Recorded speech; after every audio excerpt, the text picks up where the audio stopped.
sawab for a deceased person. There's a hadith, Abu Huraira narrated, Allah's Messenger ﷺ said, when a person dies, his acts come to an end.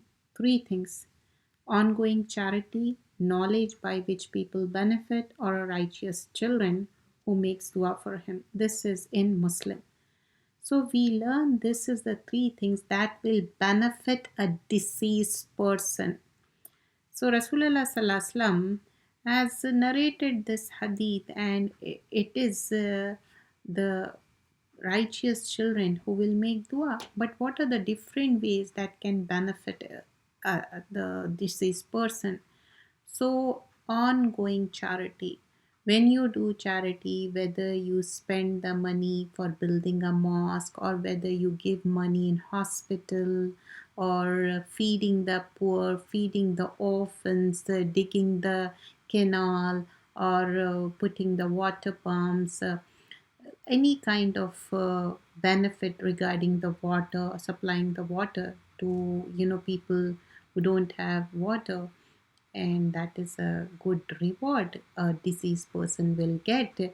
And planting a tree is a reward the deceased person will get.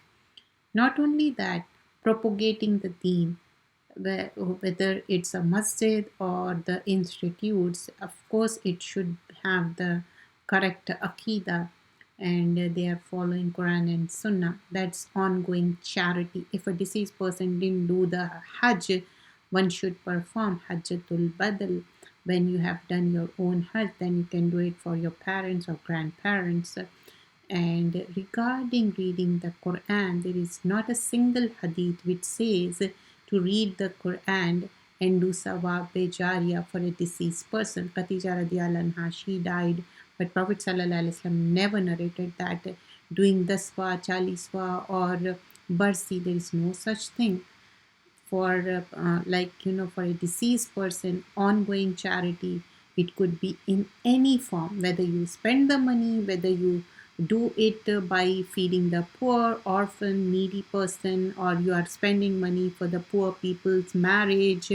It could be any kind of sawab, whether you are providing wheelchairs or anything which will benefit the other people, the poor people, the needy people.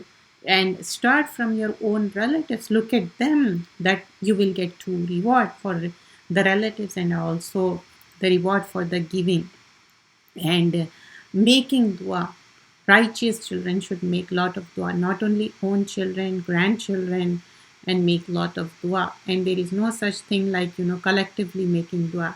Every person should make dua for their parents and grandparents. And what is the dua? Rabbir hamhuma kama rabbayani saghira. Not only that, Allahumma hayyina wa mayyitina, that also dua you can recite it.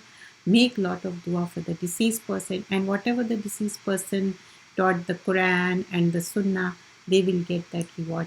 And you can put the Quran copies in different masjid. When they read it, that reward also a deceased person will get. But there is not a single hadith which says collectively reading the Quran and that sawab will get to the deceased person. But in the hadith, we see a person ask, my mother died, can I do good for the for ongoing charity? Of course, it is narrated, and the charity and the sawab will go to a deceased person's mother. So the Sahaba, they would ask for everything, and they would do that accordingly.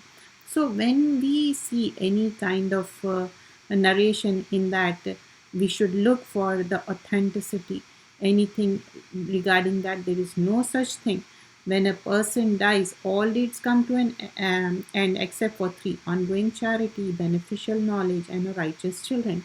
And Messenger of Allah sallallahu alaihi wasallam said, you should make lot of dua, whether they are dead or alive. And also one should do lot of sadaqatul jariya. Sadaqah will protect you from the hellfire, not only for us but for the deceased person. You should do lot of sadaqah. And when he didn't do the fasting because of this ailment or for the disease, either you can finish that fast, or you can give the money on that person. But there is no such thing like making up the salah for the missed salah. There is not a single narration regarding that. It's not a authentic narration. So make a lot of dua. Jazakallah khairan kasira.